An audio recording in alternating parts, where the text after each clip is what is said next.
بسم اللہ الرحمن الرحیم۔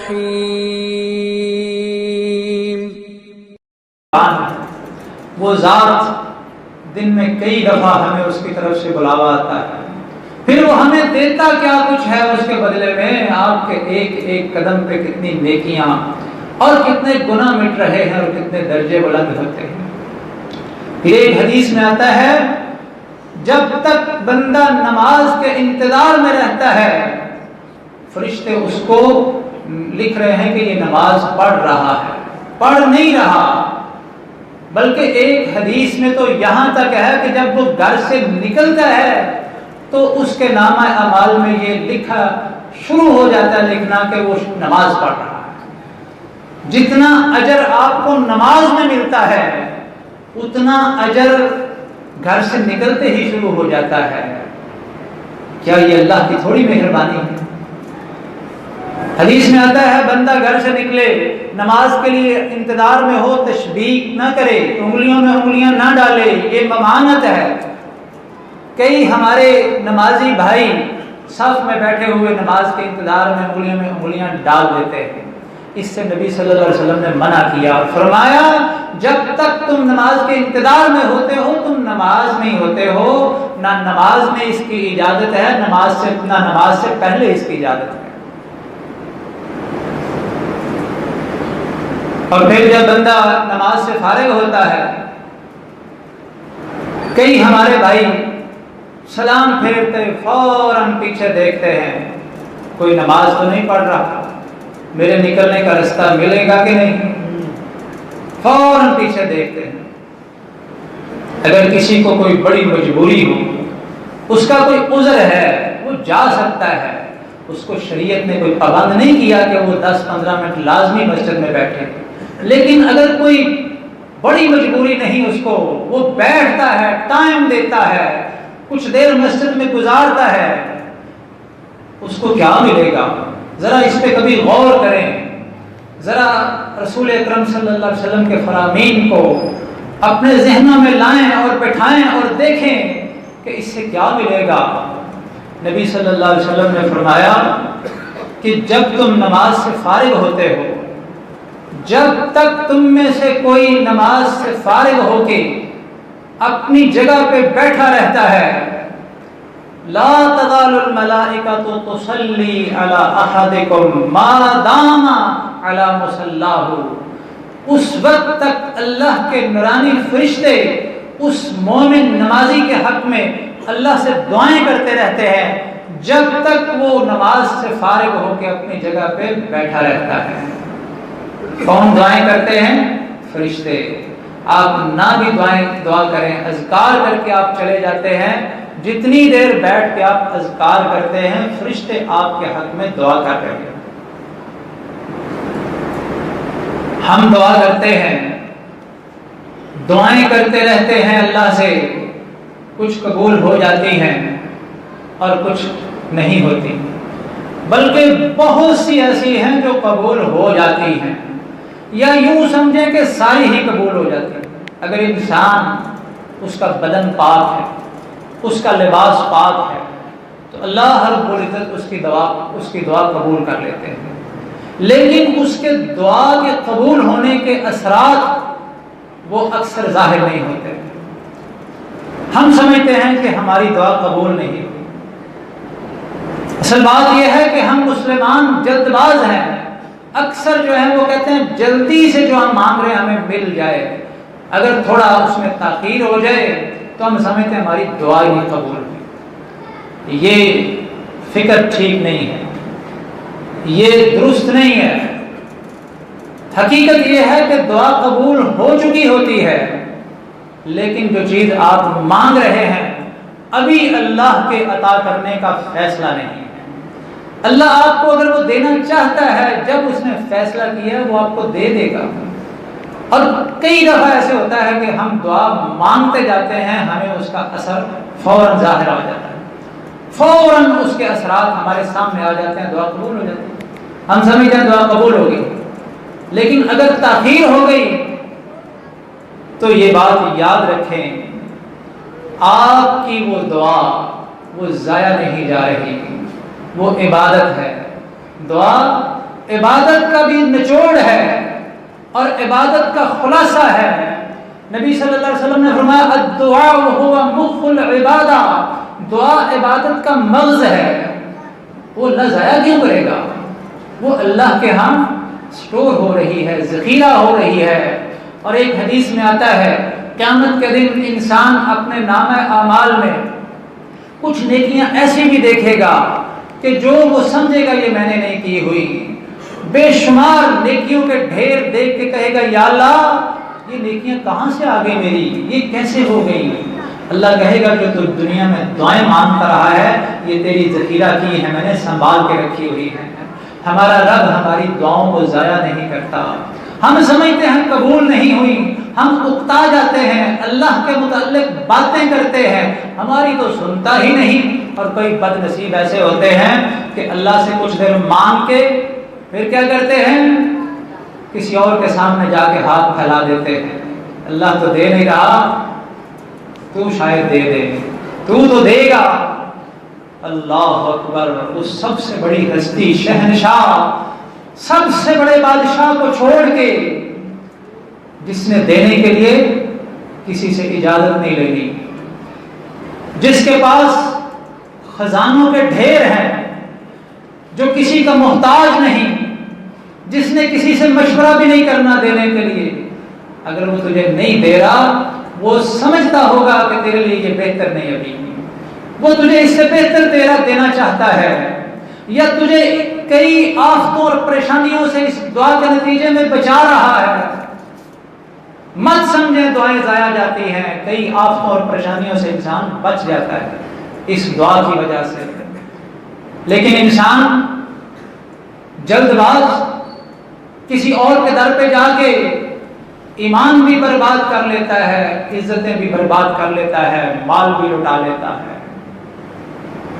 سب سے بڑی بات کہ عقیدہ اس کا ختم جب غیر اللہ کے سامنے جا کے ہاتھ پھیلاتا ہے اور کہتا ہے تجھ سے مانگنے آیا ہوں، تو دے دے، تو سمجھو اس کا سب کچھ برباد ہو گیا. خسرت دنیا والآخرہ، اس کی دنیا بھی خسارے میں، اس کی آخرت بھی خسارے میں. اللہ رب العزت انسان جب اس سے مانگتا ہے تو اس کو پھر بھی یہ ہوتا ہے کہ ہو سکتا ہے میرے کچھ گناہوں کی وجہ سے میری دعا اللہ نہیں قبول کر رہا. لیکن فرشتے اللہ سے اسی وقت دعا کرتے ہیں جب اللہ کی طرف سے اجازت ملتی ہے. فرشتے اللہ کی اجازت سے دعا کرتے ہیں. اللہ کی اجازت سے اس نمازی کے حق میں فرشتے کیا دعا کرتے ہیں؟ نبی صلی اللہ علیہ وسلم نے فرمایا فرشتے کہتے ہیں اللہم اغفر لہ، اے اللہ اس اپنے گناہگار بندے کو بخش دے، اس کو معاف کر دے. آپ نے اپنے لیے بھی دعا نہیں کی، فرشتے آپ کے لیے دعا پہلے شروع کر دیتے ہیں. آپ اذکار کر رہے ہیں، فرشتے آپ کے لیے دعائیں کر رہے ہیں. کیا کہتے ہیں؟ اللہم اغفر لہ، اے اللہ اپنے اس گناہگار بندے کو معاف کر دے. اللہم ارحمہ، اے اللہ اپنے اس محتاج بندے پہ رحمتیں کر دے، مہربانیاں کر دے، اس پہ رحمتیں نازل فرما. اللہم تب علیہ، اے اللہ اگر یہ تجھ سے معافی مانگے تو اس کو معاف کر دینا، اگر تجھ سے توبہ کرے اس کی توبہ قبول کر لینا. یہ کون کہتے ہیں؟ فرشتے. اے اللہ اپنے بندے کی توبہ قبول کر لینا. اور اس کا علماء یہ بھی مفہوم بیان کرتے ہیں کہ اے اللہ اس کو توبہ کی توفیق دے دے. اللہم تب علیہ، اے اللہ اس کو توبہ کی توفیق عطا کر دے، یہ اپنے گناہوں کو یاد کر کے تجھ سے معافی مانگ لے، دنیا میں ہی سارے کھاتے صاف کرا لے، اس کو توفیق دے دے. یہ نہ ہو کہ یہ دنیا سے جائے اور گناہوں کے ڈھیر ساتھ لے جائے، اس کو دنیا میں ہی معاف کر دے. یہ کون دعائیں کرتے ہیں؟ فرشتے، جن کے بارے میں ہمارا رب کیا کہتا ہے؟ فرشتوں کے بارے میں ہمارا رب ہمیں بتاتا ہے. فرمایا یا ایھا الذین آمنوا، یا ایھا الذین آمنوا قوا انفسکم واہلیکم نارا. اے ایمان والو اپنے آپ کو بھی اور اپنی اولاد کو اپنے بیوی بچوں کو جہنم کی آگ سے بچا لو. یہ کون کہتا ہے؟ ہمارا رب. اور پھر آگے اللہ رب العزت کہتے ہیں علیہا ملائکۃ غلاظ شداد لا یعصون اللہ ما امرہم ویفعلون ما یؤمرون. اس جہنم کے اوپر اللہ نے ایسے فرشتے مقرر کر رکھے ہیں جو اللہ کی نافرمانی نہیں کرتے. وَيَفْعَلُونَ مَا يُؤْمَرُونَ جس کام کی اللہ اجازت دے وہی کرتے ہیں. تو فرشتے دعا کریں گے اللہ کی اجازت سے. تو جب اللہ خود کہتا ہے دعا کرو میرے بندے کے لیے تو پھر رد کرے گا؟ پھر قبول کرے گا؟ وہ خود کہہ رہا ہے کرو میرے بندے کے لیے دعا. یہ وہ جگہ ہے جہاں پہ انسان جب نماز پڑھتا ہے تو اب کچھ لینے کا ٹائم ہوتا ہے اور ہمارے بھائی بھاگنے کی کرتے ہیں. میں اکثر یہ کہتا ہوں خاص طور پہ جمعے کا خطبہ سن کے نماز پڑھ کے نماز پڑھتے ہی نکلنے کی کوشش کرتے ہیں. شاید گرمی کا احساس بہت ہوتا ہو تو جو بیٹھے ہیں سنتیں پڑھ رہے ہیں اذکار کر رہے ہیں وہ بھی انسان ہیں, ان کو بھی گرمی لگتی ہے, سب کو لگتی ہے. کچھ دیر مسجد میں بیٹھ کے انسان اتنی بڑی خیر جو ہے وہ پا لیتا ہے اور جا کے اتنی بڑی خیر سے محروم ہو جاتا ہے. یہ کوئی عقل مندی نہیں, یہ بہت بڑی بد نصیبی ہے. اب فرشتے دعائیں بھی کرتے ہیں اور اس کے ساتھ نبی صلی اللہ علیہ وسلم کا ایک فرمان جس کے مطابق آپ یوں سمجھیں کہ اب جنت کے میوے اور پھل کھانے کا وقت آیا ہے. نماز سے سلام پھیرتے ہی آپ سمجھیں کہ آپ جنت کے پھل اور میوے اب چننا چاہتے ہیں. اللہ نے آپ کو وہ موقع دے دیا ہے. جو چنے بغیر ہی نکل جاتے ہیں وہ کتنی بد نصیبی والے ہیں. نبی صلی اللہ علیہ وسلم نے ایک دن صحابہ سے کہا میرے صحابہ جب جنت کے باغیچوں سے تمہارا گزر ہو تو جنت کے پھل کھایا کرو, جنت کے میوے چنا کرو. صحابہ کہتے ہیں اللہ کے رسول وہ کون سے جنت کے باغیچے ہیں جہاں سے ہمارا گزر ہوتا ہے؟ آپ نے فرمایا یہ مسجد جنت کے باغ ہیں, جنت کے باغیچے ہیں, یہ باغ ہیں یہاں پھل ہوتے ہیں جنت کے. صحابہ نے کہا کون سے پھل؟ فرمایا یہ سبحان اللہ, الحمدللہ, اللہ اکبر, یہ جنت کے میوے ہیں, یہ کھایا کرو, یہ چنا کرو. اتنی قیمتی چیزیں دنیا کے پھل انسان کو کوئی کہیں سے مل رہے ہوں فری میں تو انسان دوڑتا ہے دنیا کے پھل لینے کے لیے, دنیا کے میوے لینے کے لیے. جنت کے میوے چھوڑ جائے تو یہ محرومی ہے. اللہ رب العزت ہمیں ان گھروں کی عظمت, ان کا مقام اور ان کا احترام, ادب و احترام سمجھنے کی توفیق دے اور یہاں پہ زیادہ سے زیادہ وقت دینے کی توفیق دے. کتنے ہمارے بھائی ہیں جمعے کا ٹائم کیا ہے شروع ہونے کا, بالکل آخر پہ جماعت کے ٹائم جو ہے وہ مسجد میں آتے ہیں. وہ ذہن میں ایک بات بٹھا چکے ہیں کہ جمعہ جو ہے وہ شاید جماعت کو ہی کہا جاتا ہے. یہ بہت بڑی غلطی ہے اس مسلمان کی, غلط فہمی ہے جو جماعت کو جمعہ سمجھ بیٹھا ہے.